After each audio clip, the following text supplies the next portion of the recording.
It took so long to finally find out that Oakman was not guilty that he lost his career altogether. They slandered my name. They fired my coach. And I felt like all that was on me. In the 2015 to 2016 season, Baylor University had a defensive end that was truly a freak of nature. His name is Shawn Oakman. But unfortunately, in January of 2013, there was a police report that alleged that Oakman physically assaulted a woman. 6 months after Oakman enrolled at Baylor after being kicked off of the football team for physically assaulting a female cashier who reportedly tried to stop him from stealing food. Shawn Oakman went from a potential first-round pick to completely undrafted. But he didn't give up on his football dreams. At this point, Shawn Oakman was acquitted of everything. They found him not guilty, but at this point, the damage has been done. There's no chance he's going to make it to the NFL, because at this point, he's 31 years old, which is really sad, because The world owes Trevor Bauer a big apology, because yesterday, the former Major League pitcher for the Dodgers and 2020 Cy Young Award winner finally settled the legal dispute stemming from 2021, in which a woman accused Bauer of beating and sexually assaulting her. Now, by settled, attorneys said both sides withdrew their claims and no money was exchanged. So just to be clear here, the woman did not get a dime, just as Bauer intended all along. The former Dodger was not willing to pay off his accuser despite her several attempts, because why should he? He knew what actually happened, saying he never committed a crime in any shape or any form. And it turns out it was after that settlement occurred, Trevor was able to finally vindicate himself and prove what he had been saying all along. Before MLB placed him on the administrative leave list and handed down a 194-game suspension, reduced from 324 games for violating their domestic abuse guidelines, and before he was painted as a sexual predator to the entire world. That, of course, that he was innocent, and that this woman, his accuser, was nothing more than a liar, taking advantage of the Me Too movement to try and earn a big payday. And Bauer's evidence was a bombshell. Listen to it for yourself. Next victim, star pitcher for the Dodgers. A text Lindsey Hill sent to a friend before she ever even met me. What should I steal? She asked another, in reference to visiting my house for the first time. The answer? Take his money. So how might that work? I'm going to his house Wednesday, she said. I already have my hooks in. You know how I roll. Then, after the first time we met, net worth is 51 mil, she said. Bitch, you better secure the bag, was the response. But how is she going to do that? Need daddy to choke me out, she said, being an absolute whore to try to get in on his 51 million, read another text. Then, after the second time we met, former Padres pitcher Jacob Nix told her, you got to get this bag. I'll give you 50,000, Lindsey replied. Her AA sponsor asked her at one point, do you feel a tiny bit guilty? Not really, she replied. Since then, her legal team has approached me multiple times about coming to a financial settlement. But, as I have done since day one, I refuse to pay her even a single cent. In August of 2021, Lindsey Hill's claims were heard in court, and during those legal proceedings, critical information was deliberately and unlawfully concealed from me and my legal team. Information like this video, which was taken by Lindsey Hill herself the morning after she claimed she was brutally attacked, emotionally traumatized, and desperate to get away from me. And now we have the metadata, so there can be no dispute. It was taken mere minutes before she left my house on the morning of May 16th, 2021. Without my knowledge or consent. The video speaks for itself. One of the statements that he made in that video, that his accuser said she was going to get him to choke her out and then extort him. And guess what, guys? That's exactly what she did.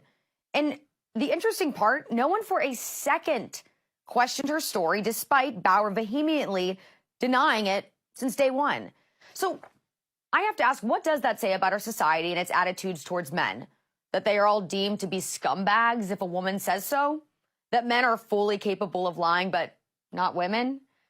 We know that's not the case. We have seen time and time again women take advantage of a situation involving a man for their own personal gain.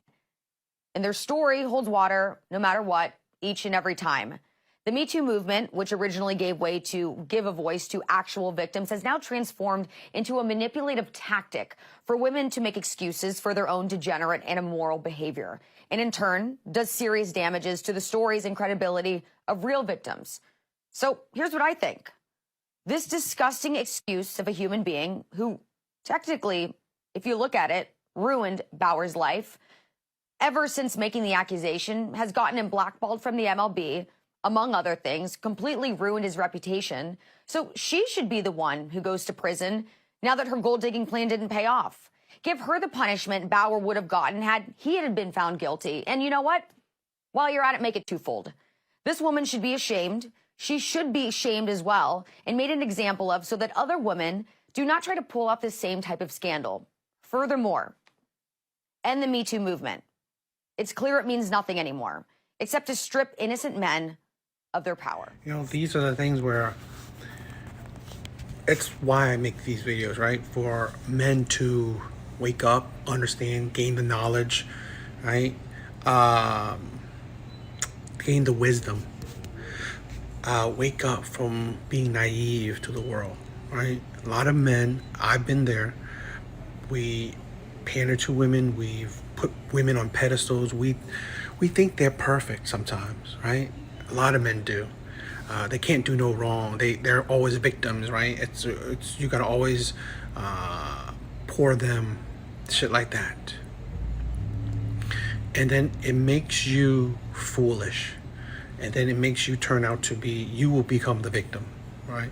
Because you ignore that the world is not you know, a pretty place, right? Shit will happen if you think these people, right, women, are so amazing, they're perfect, they're angels, and then when something happens to you because of a woman doing, and you were naive to her, right? You were naive to the possibilities, right? You weren't cautious, right? You were deluded. Well, that's gonna destroy a man. It's gonna hurt a man, and I'd rather not that happen. I'd rather that not happen, right? You get men depressed, men, you know, not being able to share their emotions, men being destroyed, men having a high, you know, suicide rate. And it's things like this where you are naive to the world, you know? I'm not talking about being mean or treating women bad. I'm talking about just being smart, being cautious. Don't put someone else before you put yourself, especially when the person's not your wife, not your children, okay? All right, starting out, you should be on your priority list of happiness, right? You should focus on yourself. So those are the things that I want men to understand from these videos, this channel, that don't think about yourself. Improve yourself. Women are just a plus, right? Until you can find that woman that's truly, truly worth the sacrifice, women are just a plus right now.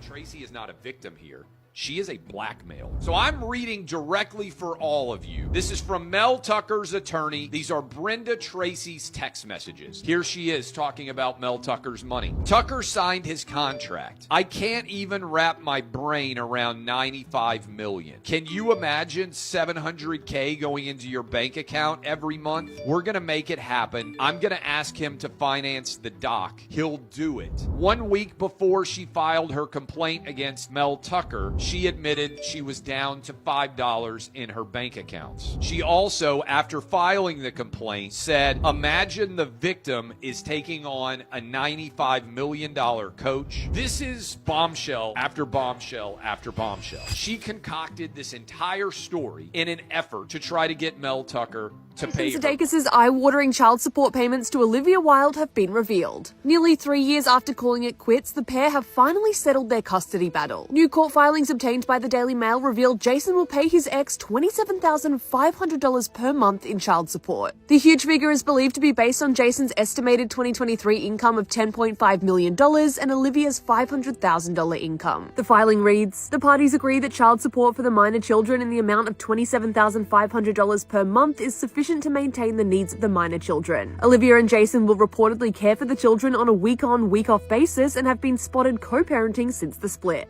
Now, Anthony Anderson will pay his ex-wife $20,000 a month in spousal support and will have to pay an additional 20% of his income if his gross annual earnings go over $2 million. For me personally, seeing titles like this is why I don't believe in signing paperwork. Baby girl, you want a wedding? Cool. You want a reception? Cool. You want a honeymoon? Absolutely. But signing that paperwork? Why? For what? It's not that I don't believe in my marriage or believe in a situation like that, but you're not about to put me in no trap like this. To be honest, when most women think about marriage, they only think about how it benefits them, how it's going to look for them. This thought doesn't go through most women's minds, but men, it do.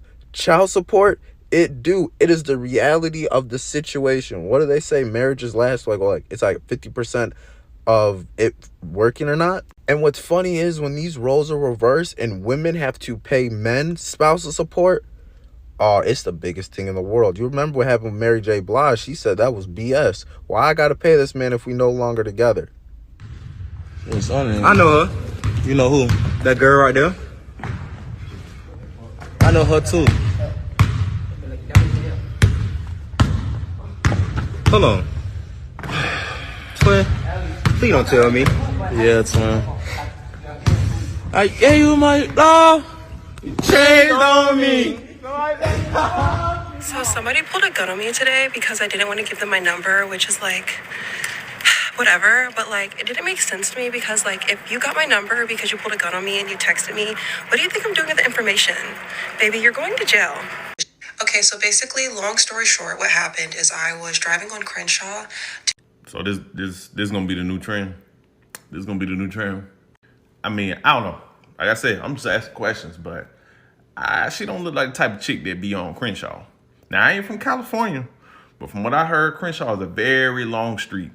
Crenshaw and what? So this mom influencer is shopping at an arts and crafts store with her kids, and she suddenly notices something suspicious. There appeared to be someone following her around the store. A Latino couple, and they were eyeing her kids. So she overhears this couple, and they're on the phone, and they're describing her kids' features. Blonde hair, blue eyes, stuff like that. And they keep following her down every aisle. So she just like leaves the store and goes to her car. And the Latino couple follows her out there. And they like start circling her car, and they even approached her son's stroller. And she gets so scared, and then she asks someone for help. And then the Latino couple, they just bounce, they flee. So the mom influencer, she calls the police, and she tells them what happened. And they do like a police report. A week later, she makes a video about what happened, and she posts it to her Instagram. My children were the targets of attempted kidnap. She then goes on to describe what happened, but she adds this little detail. In that last time, he reaches for the stroller.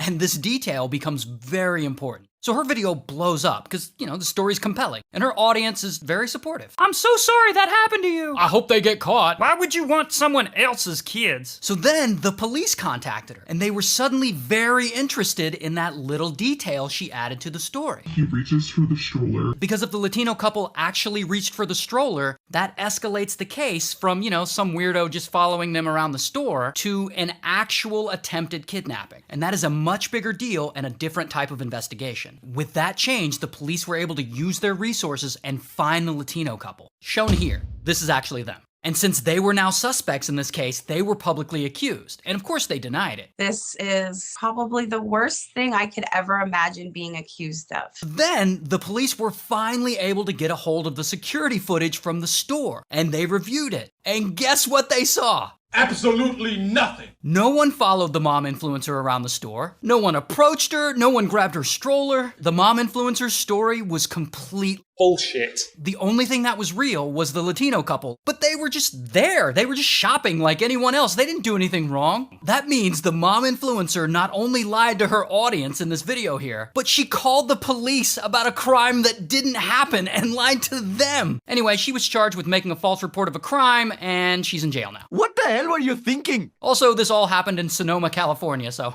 shout out. Because one thing me and my partners did, we came to hoe and go. If you just going and not hoeing, hey baby, you might need to wait for the church retreat. You might not need to come on this trip. You ain't gotta hoe. Everybody do what they want to do. I'm pro-choice. No, because when you not pro-hoe, you're anti-hoe. I'm sorry. If you're not pro-hoe, you're anti. And you are not welcome up in here We are supporters of sluts, whores, dick suckers, and all things above. Okay, we are pro everything up in this motherfucker. When you cheat on somebody and they don't even react, or you know you can get away with it, it's easier to do it. I was in a relationship where I know the person knew I was cheating on them and they didn't do anything about it, which did two things. One, it made it easier to do, and two, it made me wonder, then why are you even with me? Right. Are you with me for the right reasons? You let me do what I'm doing, so why are you even with me?